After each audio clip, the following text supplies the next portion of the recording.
Hi, everyone. Thank you for joining me today for our class on fertility and nutrition. It is an honor to get to speak with you on this topic. And if I haven't had the pleasure of getting to meet you one on one or have any conversations with you, my name is Sheena Gregg, and I work as a registered dietitian here at UA. I have been in my role now since 2009, and I'm so pleased that our wellness and work life team was open to my suggested topic of fertility and nutrition. Not only as a dietitian do I have an interest in this, but as someone who has personally experienced a fairly long time of trying to conceive. For my husband and I, we were on a 6 to 7 year journey with this. I know that nutrition is something that we often feel like we can have some control over or feel like we're part of that process of really giving our body the nutrition that it needs to be conducive to conception. And whether or not you are currently utilizing a fertility clinic or you are just trying on your own right now, I want this information to feel empowering to you, but I also don't want it to be something that you used against yourself either. It can be very easy, especially whenever we have been in periods of time where we've had some failed cycles and we still haven't gotten pregnant yet, that we can blame ourselves for not doing enough, and maybe even feeling like if we had just done this or eaten this or not eaten this or not consumed this, then something would have happened. And I don't want you to use this information today in an abusive way. I want it to be more so something that really helps you feel like this can be very approachable. This can be just something for you to think about as you think about making some of those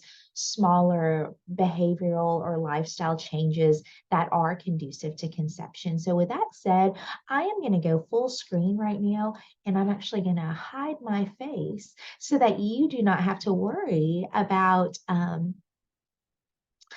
seeing me. So let's go ahead and get this party started. So, as far as our conversation today, really, I do want to talk a little bit about some key nutrients for fertility, as well as those food sources. Also, discuss the correlation between weight and fertility status. You'll see I have an asterisk beside weight, and that is for a very intentional purpose. When we get to that section in the presentation, I'm going to expand a little bit more on that because this might sound like an unpopular opinion, but I actually don't want you to worry too much about weight itself. But I'm going to expand on that as we get into that conversation. I also do want to touch on alcohol considerations. And then we're going to be talking about some different eating styles that have been referenced and recognized in the literature from some very long cohort data and research about some eating styles that are conducive to conception. And then we're going to transition into practical recommendations. How do we put all of this together and make it feel like it's not something that's burdensome, but something that we can implement here at a pace that is most comfortable and appropriate for our lifestyle? So let's just go ahead and put it out there that the information can be overwhelming.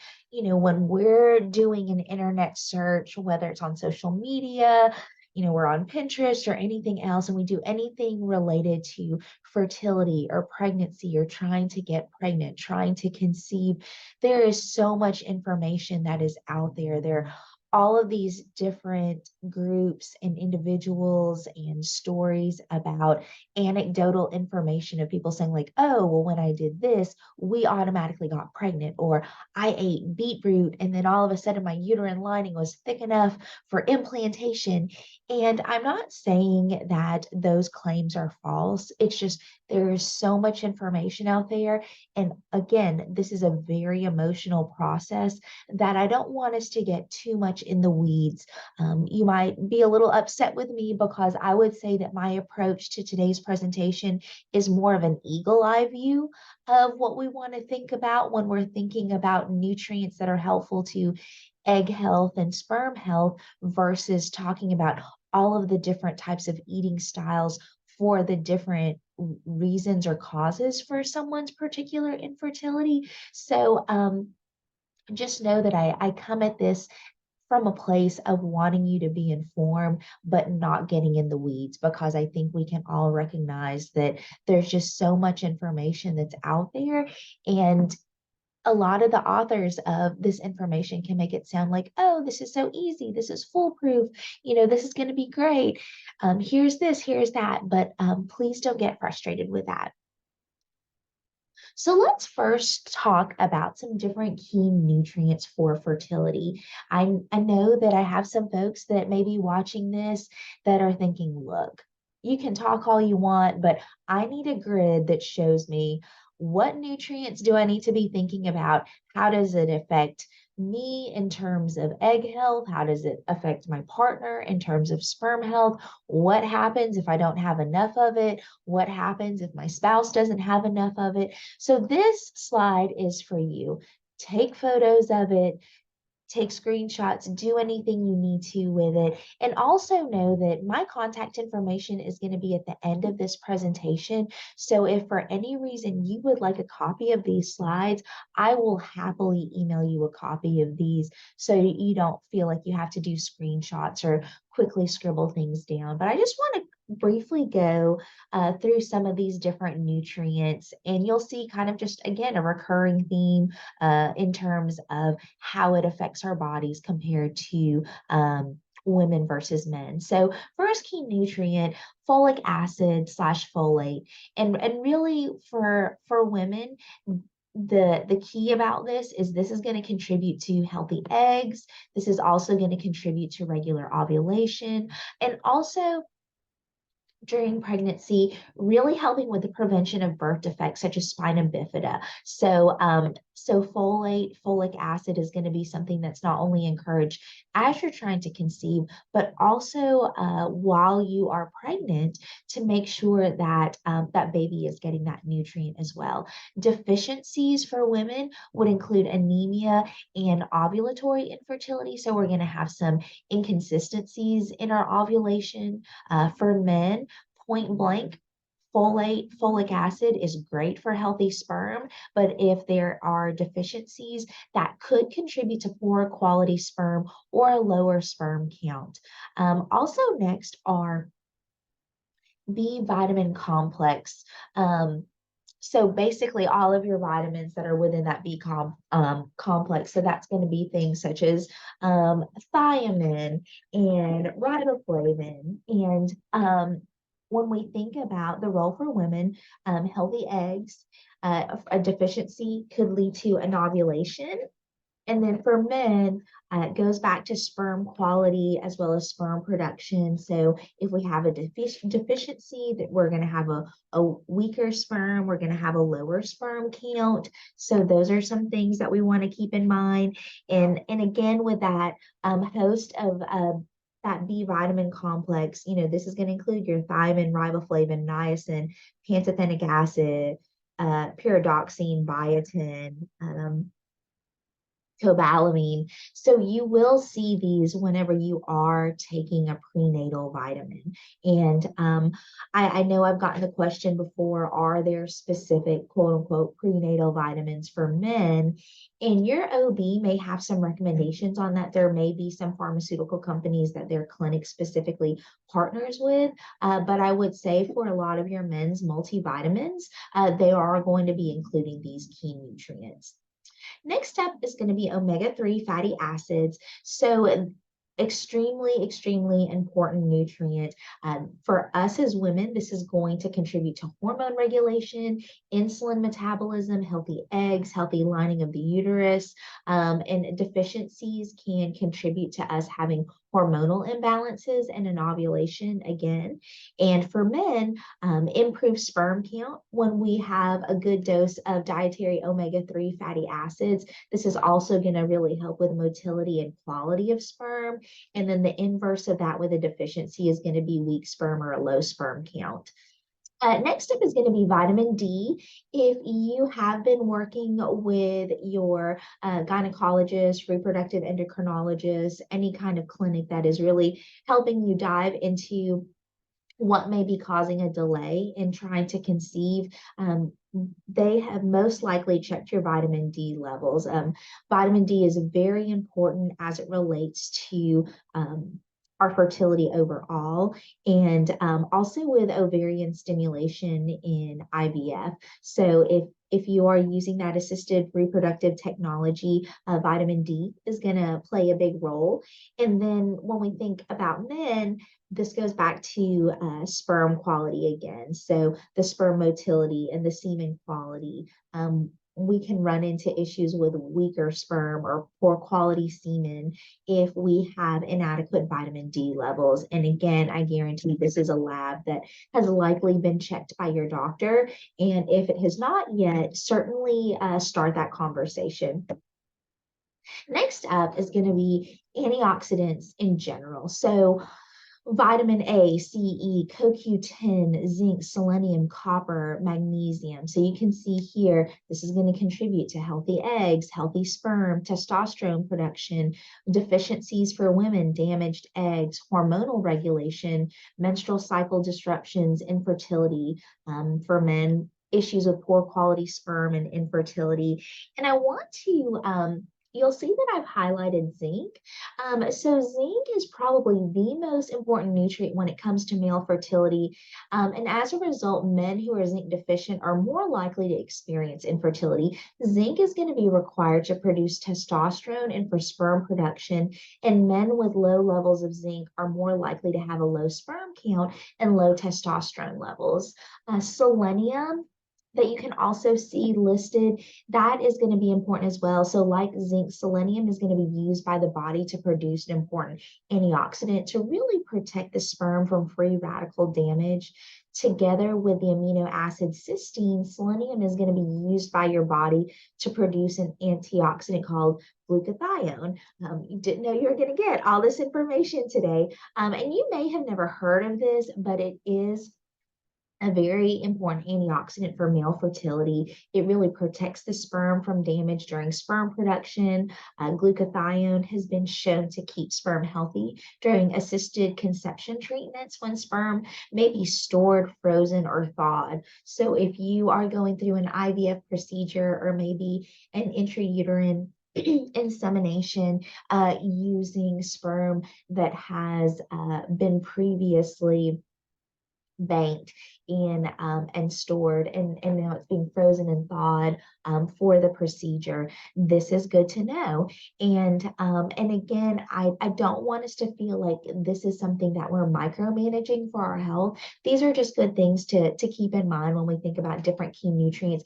And really, I'm hoping this gives you peace of mind so that as you are looking at whatever vitamins or supplements you're taking right now, you're probably going to see these listed in that nutrient panel. A little bit later in our conversation in this presentation, we'll talk about some actual milligram and microgram amounts to potentially be looking for, depending on if you are going through fertility treatments or not. But just wanted to make sure that I really emphasize some of the things with the antioxidants because, you know, our body is so susceptible to oxidative stress and free radical damage.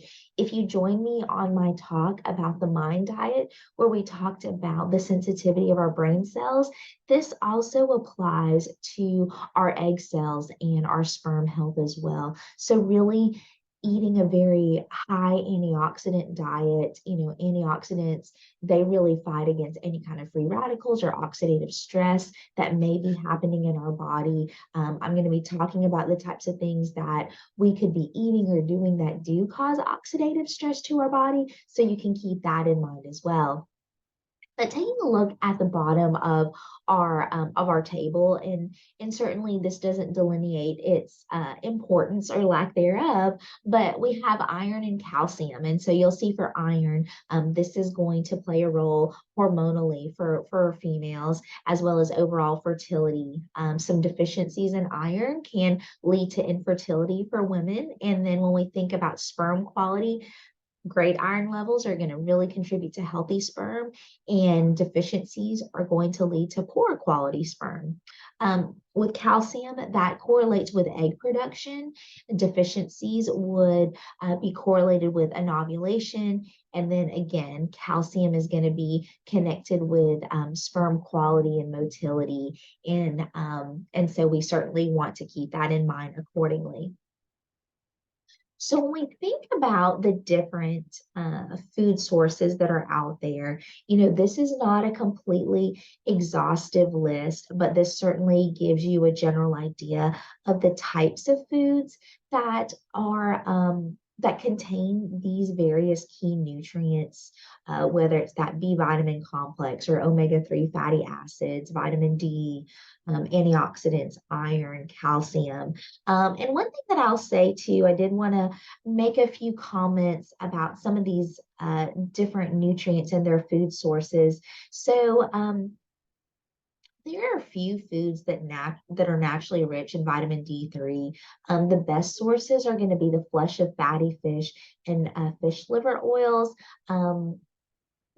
Being exposed to sunlight is certainly going to help with our synthesis internally of vitamin D. So that's something to keep in mind.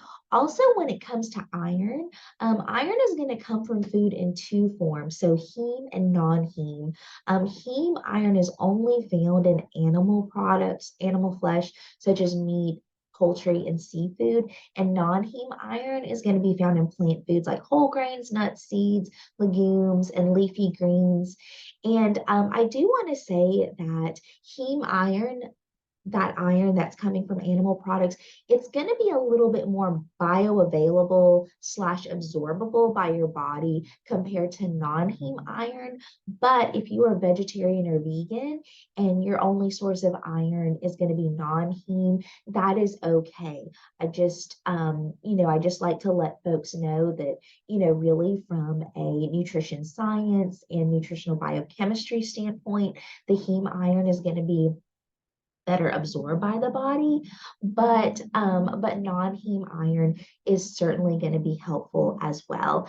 Also too, with the omega-3 fatty acids, best source is going to be fish. If you are not a fish eater, if you are vegan, then you can find omega-3 fatty acid supplements that are vegan based or vegetarian based, and it's going to come from flaxseed, chia seeds, walnuts, or hemp seeds. And when we start talking about different prenatal vitamins on the market, you may see some of them put on the label that their product does not give you the fish burps. I don't know if any of you have experienced that so far with any kind of omega-3 supplements that you've been taking or within your prenatal, but the fish burps are real. Again, don't know if you've experienced them. And I've had somebody ask me before, what are you talking about? Well, you can take this supplement, and when you burp, you got the fish burps. So like a fishy taste because that omega-3 was extracted from a fish source. And there are some companies that do use omega-3 fatty acids from a fish source, but they have been able to mask that successfully. And then others just use vegan sources of omega-3 fatty acids, and you're not having to worry about that. So just wanted to put that as an aside. Now I want to talk a bit about weight and fertility status, and I put an asterisk by weight because it is very understandable that most clinics, most physicians, they're going to be using BMI to really just predict whether or not someone has excessive or inadequate adipose tissue. And adipose tissue is just another way or clinical way of saying fat tissue. And so to me, the correlation is really between the amount of adipose tissue that you have and fertility status as opposed to weight. And I say that because I have had many clients who, based on BMI standards, are considered quote unquote overweight. But when we're thinking about body fat percentage, they're actually very lean. just happen to be very athletic. They have great cholesterol levels. They're eating their fruits and vegetables. They're doing consistent, joyful movement. So they're doing all these things. They're doing these very healthful things. And I want you to think about that. Doing very healthful behaviors. It's just that whenever we get harped on by our doctor or whoever else, like, you got to lose weight, you got to lose weight.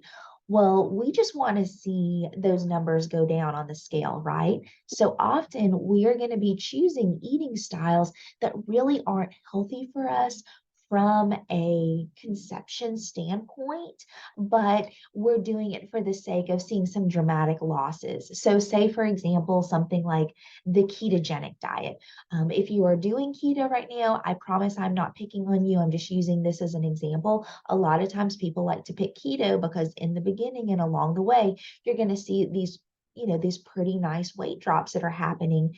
However, if you think about all of the foods that you're having to limit on the ketogenic diet, like all these different whole grains, all these different fruits that are going to have a ton of antioxidants in them, different sources or types of dairy that also contain carbohydrate that are so very helpful for conception and egg health and sperm health, there can be a bit of a disconnect there. So instead of thinking about okay, I've got to lose weight in order to be able to conceive a child. I really just want you to think about healthy behaviors. If you use the scale as a parameter of progress, it can be really frustrating. And out of desperation, you may just choose a wonky eating style that's really not helpful to your body. Like, yes, we see the numbers change on the scale, but you may be missing out on a ton of different nutrients. And so, really, I just wanted to emphasize that. And also, too, the reason that adipose or fat tissue does play a role in this is that fat tissue, most people don't realize this, it isn't just tissue that's just kind of dormantly taking up space in our body, but it legitimately communicates to the rest of our body hormonally. So, it's almost like our other organ systems want to hear from our adipose tissue to make sure that everything is okay before we turn the entire factory on for the day. So that's why if somebody has, say, inadequate adipose tissue, they may not be ovulating. They may not be having their period because the body is like, yo, dude, we don't even have enough adipose tissue to hormonally sustain all these other things that are going on in the body that are essential to life. We'll just shut down ovulation because that's not a life or death situation. So it goes both ways. We want to make sure that we're not underweight or slash inadequate in our adipose tissue.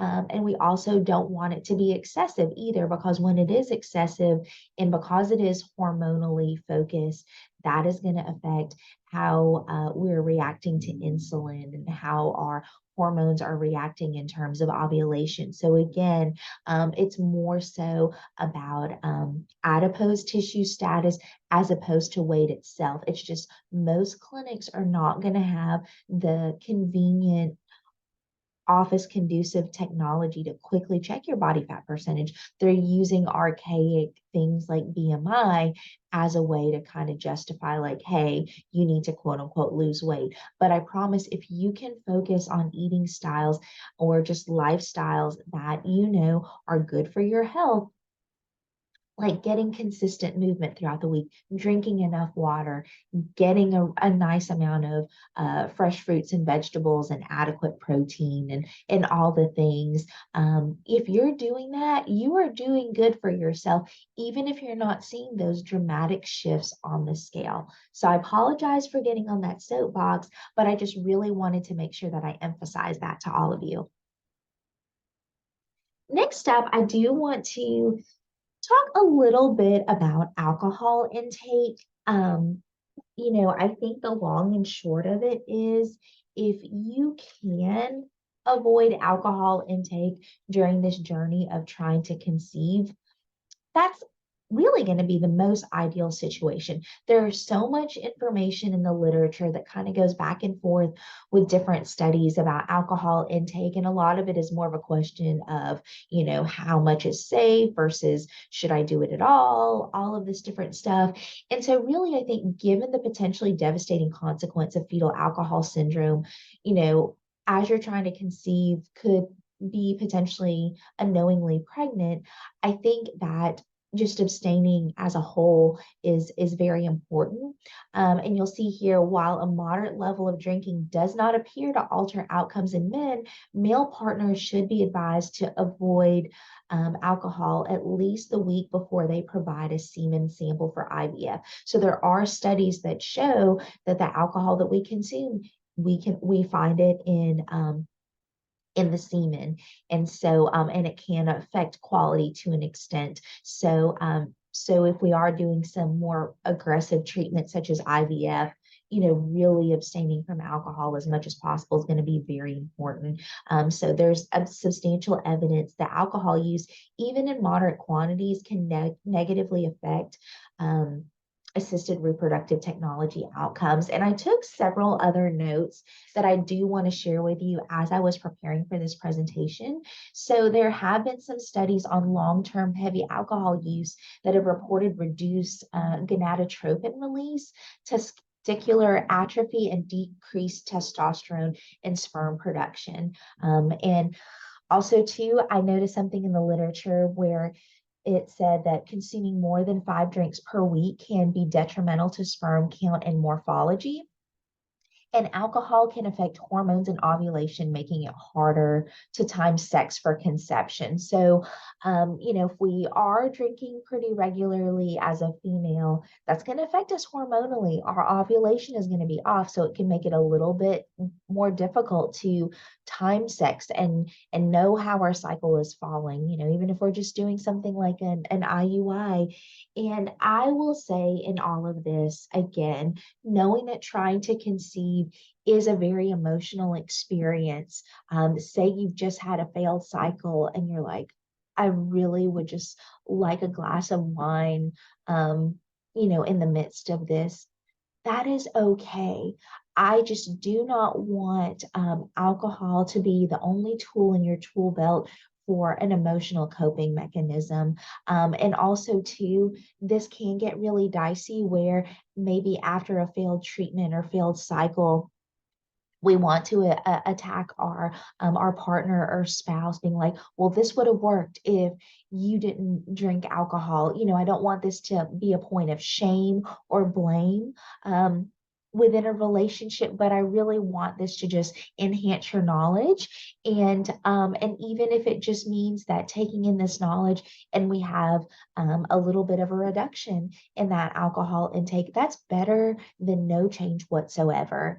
And again, I've been all over the spectrum in all of this, and I know how this can play out. And so that's why I thought it would be important for there to be a slide about alcohol intake, because sometimes you go to your doctor and you want them to like really lay the iron fist down so that your spouse can hear like, oh, we shouldn't have any alcohol at all, because you want that to be a reason for them to stop with their heavy drinking or anything else. And so I think it's just really helpful to mention this because we certainly get a lot of questions about this. So now I want to shift things over a little bit in our remaining time together to talk about some of the different eating styles to consider when we think about eating in a way that's conducive to conception. There's 3 different eating styles that I've really seen listed in the research when they have taken a look at what seems to be the most ideal. And for each of these, I'm actually going to be going in more detail for each one of these with different slides. So feel free to take screenshots. And again, I am happy to share these slides with you. So the first one is going to be the fertility diet. The Nurses Health Study is the largest and longest prospective cohort study that was really designed to examine causes and outcomes of chronic disease in women. This actually started in 1976 and is still going. So there's been over like 200,000 participants. And in its third generation of women, it really has been just like an awesome wealth of information. And so there's been many studies, including fertility studies, that have come from this larger cohort study. So really, when we've looked at some of the studies that have examined specific foods and their impact on ovulation function and subsequent fertility, based on the Nurses Health Study, they found that a higher consumption of monounsaturated trans fatty intake was beneficial, as well as more vegetable focused protein sources, having low glycemic carbs, whole fat dairy products, multivitamins, and iron from plants and supplements. That was all associated with more regular ovulation and thus higher fertility over time. So, really, this list of food choices has been called the quote unquote fertility diet.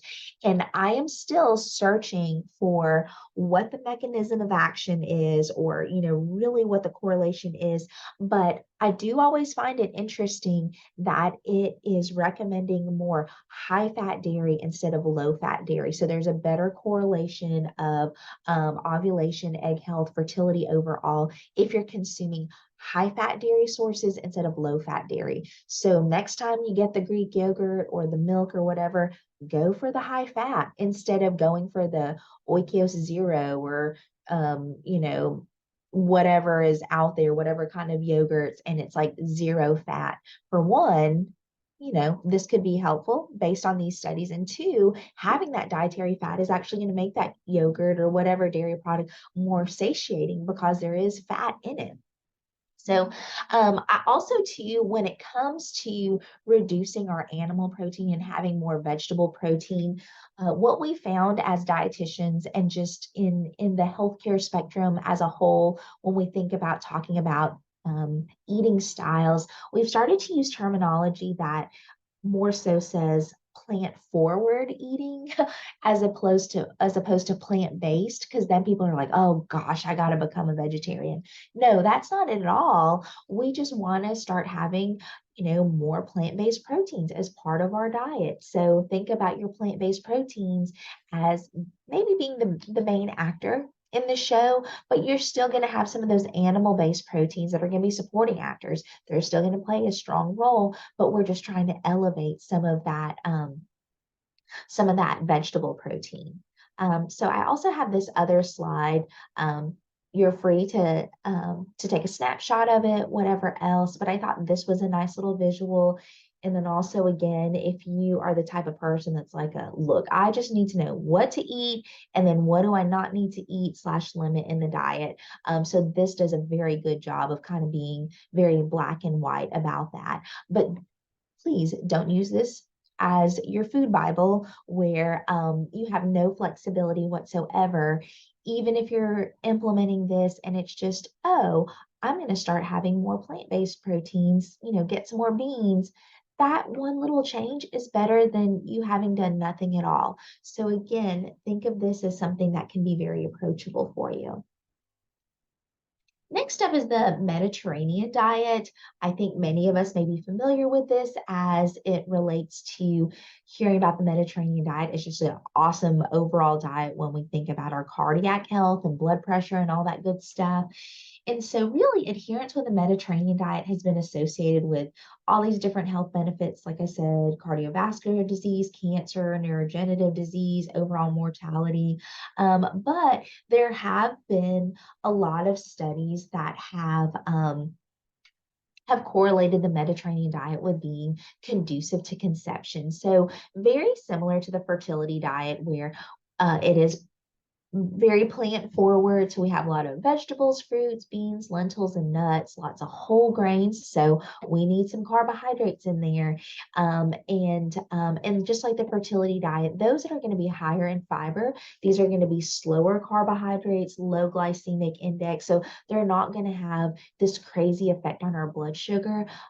but we're recognizing that our body does need those starchy carbohydrates.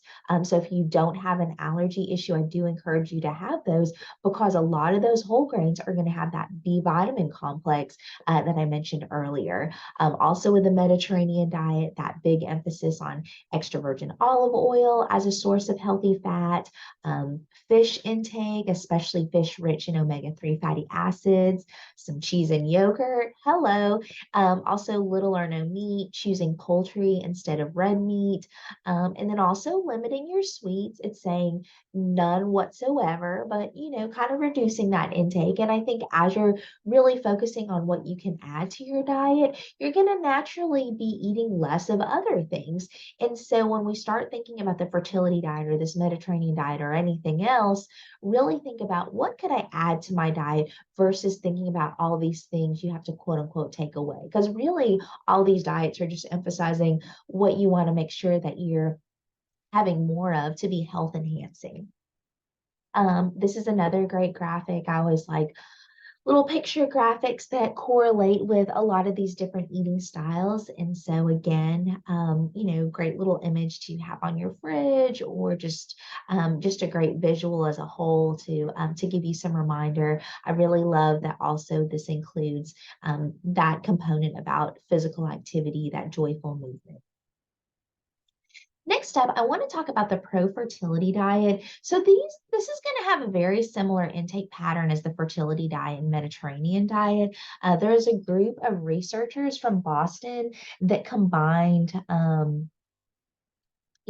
kind of some different things. These were folks from the Harvard School of Public Health and the Massachusetts General Hospital Fertility Clinic. And really, what they developed was something called the pro-fertility diet. And this was part of something called the Environment and Reproductive Health Study. And so in 2019, they published a study in over 300 patients undergoing IVF treatment, and they showed higher success rates and lower miscarriage rates in the group of patients that followed their pro-fertility diet compared to other types of diets. And so again, very similar to the fertility diet and Mediterranean diet, but the biggest differences here are going to be the emphasis on decreased exposure to pesticides and produce, and then also having higher supplementation of different micronutrients. So having a prenatal vitamin that has higher doses of folic acid, higher doses of vitamin D, and higher doses of B12. And you can see those amounts on your screen. With the decreased exposures to pesticides and produce, this would include choosing organic when you can, but I will say that if you shop regularly at the farmer's market for your produce, getting the USDA recognition for being an organic farm or selling organic produce can be very costly. So sometimes you might have these smaller farmers that do quote unquote farm organic, but they just choose not to be recognized in that way because it is so expensive for them. So ask them about their farming practices and their use of pesticides. I also have told other groups that if you Google the environmental working groups Clean 15 and Dirty Dozen, your Dirty Dozen, that's going to be the list of produce items that are likely to have the highest pesticide exposure. So when you can afford to do so, you'd want to buy your foods from the Dirty Dozen that are organic. And then those from the Clean 15 list are going to be those that are less likely to have such high pesticide exposure, and or you wouldn't necessarily be eating the part of that produce that is directly exposed to pesticides. So again, environmental working group, Clean 15, Dirty Dozen, use that as you will. But again, I think talking to the farmers that you visit their different stalls at the farmers market, ask them about their pesticide use because they could be quote unquote farming organically. They just have chosen not to get that official recognition.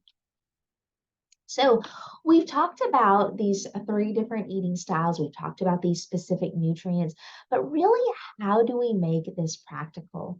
When I consulted with some of my colleagues that do work more consistently in fertility clinics, as well as just working with families in general as they're trying to grow their family and they're wanting their clients to not feel frustrated and emotional in this process. One thing that we have often recommended to families is an approach called the plate method. Sometimes it is used when we are thinking about diabetes management, but it translates to other health issues too, or just or other ways of just thinking about eating healthy in general. And this is a great visual because if you can kind of just use this quote unquote formula of thinking, okay, as I build a plate of food or I'm thinking about making dinner, how can I make it where half of my plate is some beautiful produce with all those awesome macronutrients, those antioxidants, all that good stuff, and then have a fourth of my plate as starch and a fourth of my plate is protein. Now, if you're eating this, and also if you're an active person, if you eat it and then you're still hungry, put some more food on your plate, baby. I want to make sure that you are eating enough. But when we're thinking about just putting those components on our plate, again, making that produce the star of the show, and then your starch and your protein as the supporting actors. And that's not to say on that half of your plate that's vegetables, that it can't be protein based too, like beans and chickpeas and all that good stuff. Please do that. And I wanted to include some different visuals here.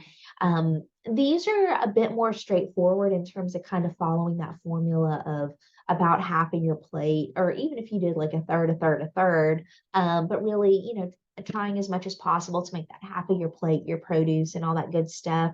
I love the example with the two slices of pizza and some salad on the side.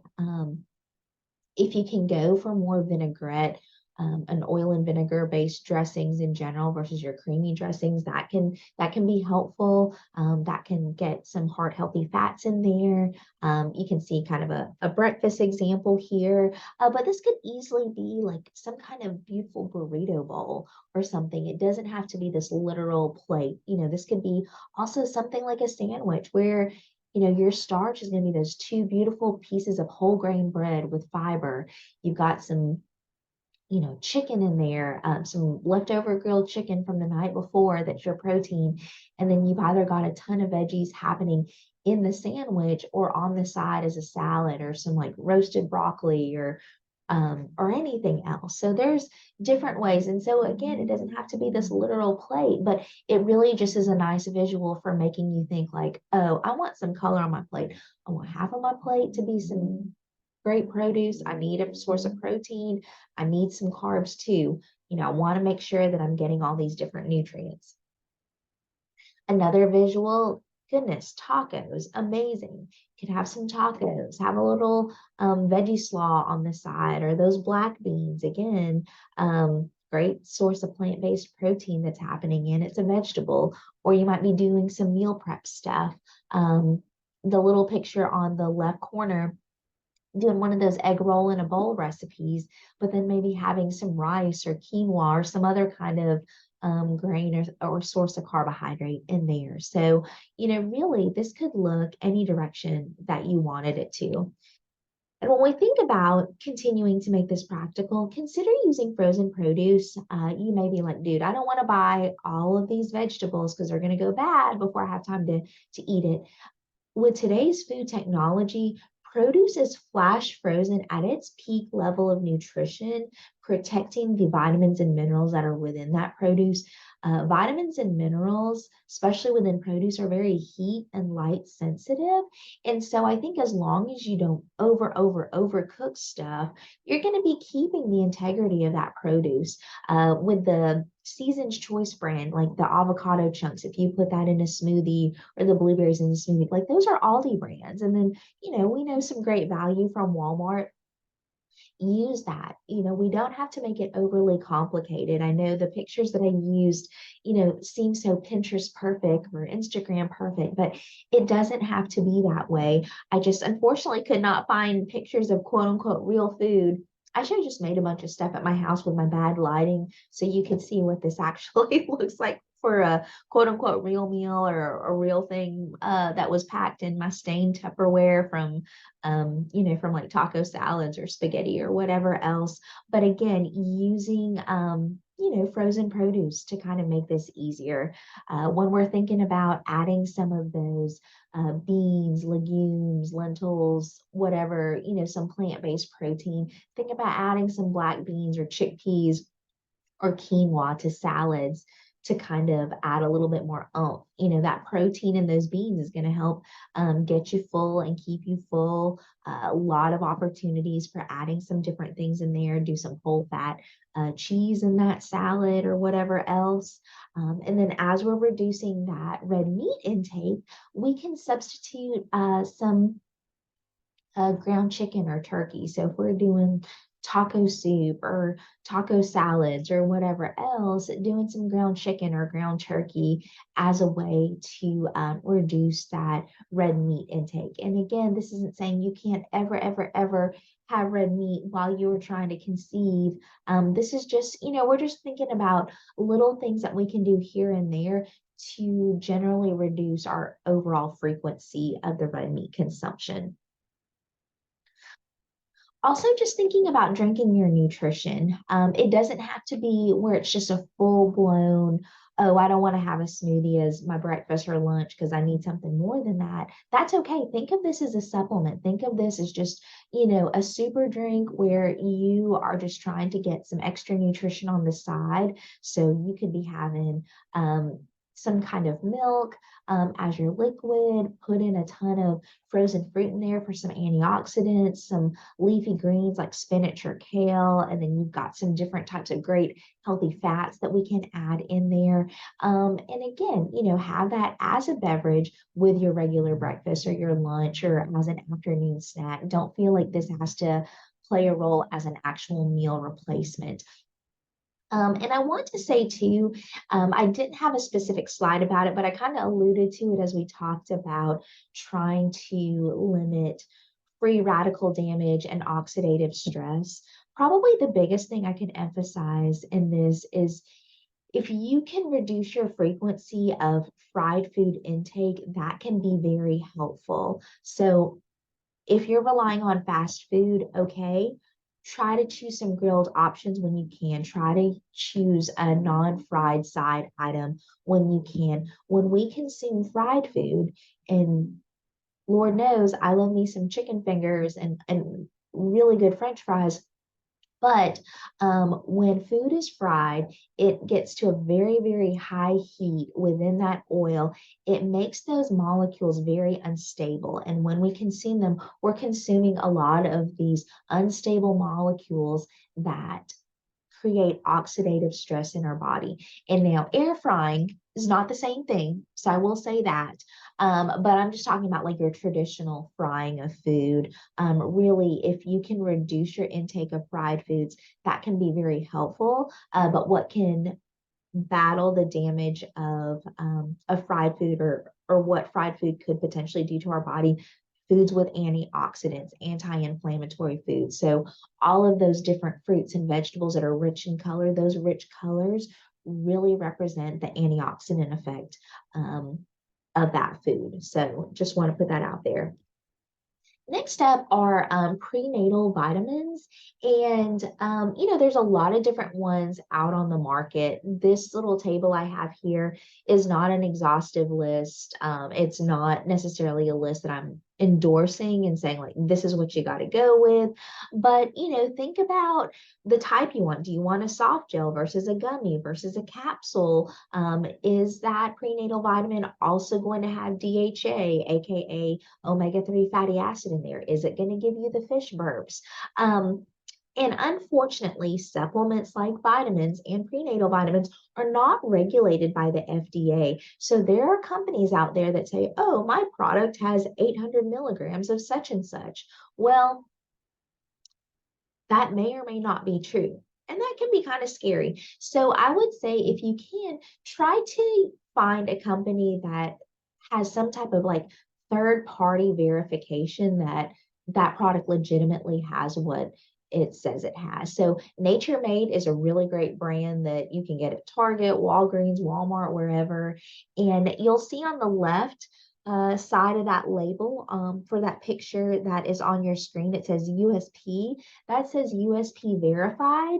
And that's basically saying that Nature Made had USP, this separate third party company, put all their products or that specific product through the lab. And when it's saying, oh, there are 600 micrograms of folic acid in this product, it really does have 600 micrograms of folic acid in there. So I would say using some kind of product that has a verification like that.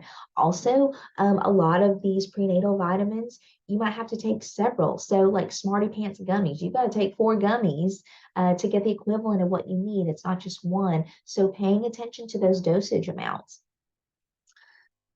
Now, I just want to wrap things up and really just spend our last minute or two talking about what this overall approach for fertility health is going to look like. First and foremost, I want to make sure that you're eating enough. We can't start eating quote unquote better if we're not eating enough. So if you have been under eating, that can be a problem. Make sure that you're getting adequate calories, adequate energy. You're not completely eliminating an entire food group because that's an entire host of vitamins and minerals that you're eliminating that could contribute to your egg health or sperm health. We want to consume a variety of foods. So again, as we start thinking about nutrition goals, think about what you can add more of to your diet versus just thinking, oh my gosh, I can't eat this, and this anymore. If we focus our energies on what all we can eat, that's going to be the most helpful. And I want you to find pleasure in your eating. It makes me so sad when people are eating things for their health, quote unquote, but it tastes terrible and they're so miserable. That's not going to be sustainable. Really trying to think of some things that you enjoy and love. So, again, taco salads. Maybe instead of doing ground red meat, do ground chicken or ground turkey. Make it like you normally do. Use that full fat sour cream for that full fat dairy that's on there. Use romaine lettuce or some darker salad mixes versus just iceberg. Put in some tomatoes in there and do all the things. Get some black beans in there. Think about stuff that you actually find pleasure in eating. Don't feel like you've got to start drinking wheatgrass and steel cut oats with no flavor and just be miserable as a way to enhance your health. Make sure it tastes good. Also engaging in joyful movement, and not just correlating exercise with, oh, this is for weight loss, but really think about that movement that you're doing as pumping blood through your body and getting a whole ton of oxygen to all those different cells. And those cells are going to be thriving and doing what they need to do because they actually have good amounts of oxygen in them. So think about it from that perspective. Finding movement that you enjoy doing. It doesn't have to be something that kills you. It just gets that heart rate up. As long as you're getting that heart rate up for 10-minute increments and maybe making a collective goal of like 30 minutes total a day, with those little 10-minute increments adding up, working up to maybe an hour or more, whatever works best in this season of life for you. Also, making sure you're getting adequate rest in this process. Stress is not going to be helpful in this at all. And it would make me mad when people are like, you just need to relax. So I don't mean it in that way, but I do want your body to get the rest that it needs, and also giving yourself grace. Again, this is an emotional process. You can feel like you're messing everything up, and this is why you're not able to conceive. Please don't use the nutrition information today as a weapon against yourself, but really just feel inspired. Think of it as something that gives you some tangible information for ways that you can enhance your eating, but don't feel like it's this all or nothing mentality. I really do encourage that. And if you have any questions at all, whether related to diet, or you would just want to talk with someone who has been through an extended trying to conceive time period, and knows what it likes to go to the doctors and be at the mercy of your cycle and all the things, please give me a shout. I would love to to be able to talk to you and support you. But I just thank you all so much for your time today. And again, I'm a resource for anything that you need. And I just appreciate you and hope you have a great day. Thank you.